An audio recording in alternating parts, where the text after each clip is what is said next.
Ya, salam Bapak Ibu. Puji Tuhan, terima kasih. Ini kalau boleh menjadi sharing kesaksian. Jadi belum lama, mungkin kurang lebih ya sekitar 2 minggu lalu lah ya, 2-3 minggu lalu, 2 minggu lalu kurang lebih, adik sepupu kami dipanggil Yang Maha Kuasa karena penyakit kanker ya. Kankernya, informasinya nih, kanker yang cukup langka, kanker kelenjar getah bening, dan kita teringat dengan udah masuk stadium 4. Jadi dia udah menderita penyakit ini 2 tahun. 1 tahun dia di Papua, di Jayapura, sehingga kepalanya udah sebesar ini. Jadi kepalanya dengan kepala tambahan tanda kutip itu jauh lebih besar kepalanya yang tambah ini.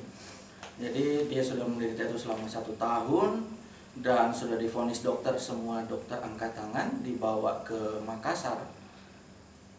Dokter Makassar pun angkat tangan. Jadi sudah dokter bahkan tidak merekomendasikan untuk dilakukan penerbangan. Rekomendasi itu tidak keluar, sehingga disarankan oleh beberapa keluarga sudah bawa saja ke kampungnya di Toraja untuk ya tanda kutip ya, untuk beristirahat sampai mungkin kalau Tuhan mengambil nyawanya. Di titik itu saya tidak tahu cara Tuhan bekerja. Ada salah satu saudara yang sama sekali tidak pernah bertemu dengan dia, melakukan segala cara untuk dia bisa berangkat ke Jakarta. Singkat cerita, tahun lalu dengan berbagai cara dan tanda kutip sedikit memaksa ke rumah sakit sebagainya, akhirnya rekomendasi itu keluar, bisa berangkat ke Jakarta dan dirawat di RSCM. Dia tinggal di Yayasan Kanker.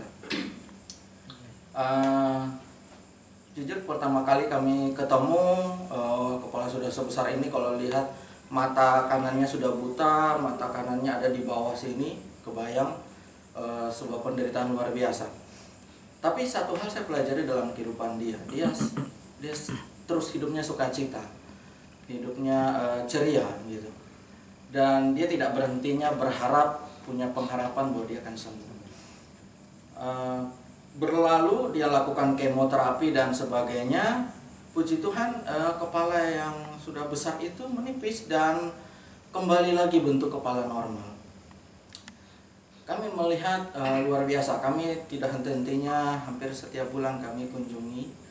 Kami berdoa terus bahwa kiranya jika ini rencana Tuhan, Tuhan tolong berikan kesembuhan. Tapi apapun itu kami serahkan sesuai rencana-Mu. Tanggal 31 Januari kami datang ke yayasan.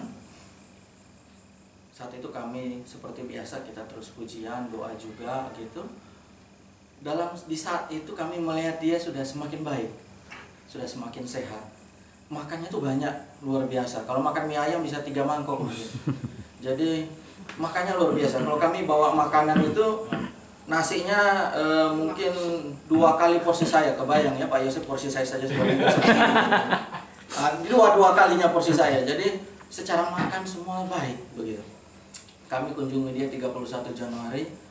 Kami melihat perubahan sehat dan kami imani bahwa Tuhan terus akan sembuhkan. Kami doa bersama-sama. Kemudian dalam doa ini yang terjadi, bahwa Tuhan berbicara. Tuhan akan panggil dia. Jujur dalam doa itu, terutama istri, air matanya menetes ya. Kenapa? Karena ketika kami doa, kami mendoakan untuk kesembuhan. Kami iman. Tapi dalam doa itu pun Tuhan berbicara bahwa tolong sampaikan dia akan segera dipanggil. Waktunya tidak lama lagi. Waktunya tidak lama lagi. Sampaikan ke dia. Dan sampaikan juga bahwa dia harus mengampuni dan memaafkan, dan dia harus melepaskan dendamnya. Istri menangis luar biasa. Karena jawaban dari Tuhan itu kok berbeda dengan keinginan kita ya. Tapi apapun itu, kita hanya sebagai alat, kita sampaikan. Dia mengatakan tidak, saya tidak ada lagi kok, saya tidak ada dendam. Terus kami sampaikan, dan dia akhirnya dengan meneteskan air mata luar biasa, Dia bilang, saya takut. Saya takut. Dan dia berkata bahwa dia betul, dia masih punya dendam luar biasa sama orang tuanya. Dia sejak lahir ditinggalkan oleh ibu kandungnya, sehingga dia dipelihara oleh ayahnya saja. Kemudian ayahnya menikah lagi, dia punya ibu tiri, dan ibu tiri memperlakukan dia dengan bagi dia sangat tidak nyaman bagi dia, ya. Sehingga dia memiliki dendam, baik mungkin ke ibu kandungnya maupun ibu tiri. Dan di malam itu dia berkomitmen untuk melepaskan amarah, melepaskan dendam itu, dan dia mohon pengampunan sama Tuhan. Singkat cerita, di awal Maret tiba-tiba jam 4 pagi telepon berdering, tolong segera ke rumah sakit RSCM karena sudah kritis sekali. Sayang sekali kami terlambat. Jadi ketika kami sampai di RSCM, Tuhan sudah memanggilnya. Kami diskusi dengan ada keluarga kami, paman kami, apa yang sudah dilakukan sebelum meninggal. Dia sampaikan bahwa 1 jam sebelum meninggal, dia menelpon ibunya yang dia paling dendam itu. Dia menelpon dan dia minta maaf, dia mohon maaf, dan dia pun memaafkan. Sehingga dia berkomitmen di saat itu bahwa saya sudah serahkan semuanya. 1 jam kemudian Tuhan panggil. Satu hal yang saya boleh ambil pesan dari Tuhan ini adalah, terkadang jujur tidak tahu rencana Tuhan, ya. Cara Tuhan bekerja pun saya tidak tahu. Kalau boleh berpikir, jika 1 tahun lalu saat itu dia tidak dibawa ke Jakarta, mungkin kita tidak tahu cara Tuhan. Jika saat itu pun Tuhan memanggil dia, saya kok tidak yakin dia sudah memberikan pengampunan itu. Saya tidak yakin dia sudah memaafkan kedua orang tuanya. Ternyata Tuhan memperpanjang umurnya sengaja, bahwa Tuhan masih kasih waktu, karena Tuhan sudah menyiapkan tempatnya di surga. Itu yang kami percaya. Yang kedua, bahwa kami imani ternyata dosa sesuai firman Tuhan, ya, semerah kemir siapapun, jika di saat sebelum dipanggil Tuhan kita serahkan, kita bertobat, minta ampun, Tuhan tangannya sangat panjang, ya. Dan kami imani bahwa dia sudah tersenyum di akhirnya. Itu yang kami alami di saat-saat terakhir. Jujur kalau boleh secara manusiawi kami cukup berat meninggalkan, tapi itu hanya berlangsung beberapa jam. Setelah itu kami tersenyum. Kenapa? Kami bilang gila itu, bukan gila, Tuhan tuh dahsyat itu. Tuhan tuh luar biasa. Kalau dia sudah punya rencana dan dia bilang tidak, anak ini akan menjadi bagian dari kerajaan sorga, Tuhan sudah siapkan itu. Jadi kami percaya bahwa, ya, Tuhan bekerja dalam segala cara untuk mendatangkan kebaikan. Itu kesaksian dari kami yang kami alami, dan kami imani boleh menjadi berkat bagi Bapak Ibu semua. Amin.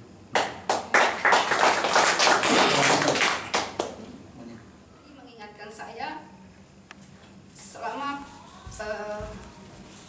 pelayanan bersama.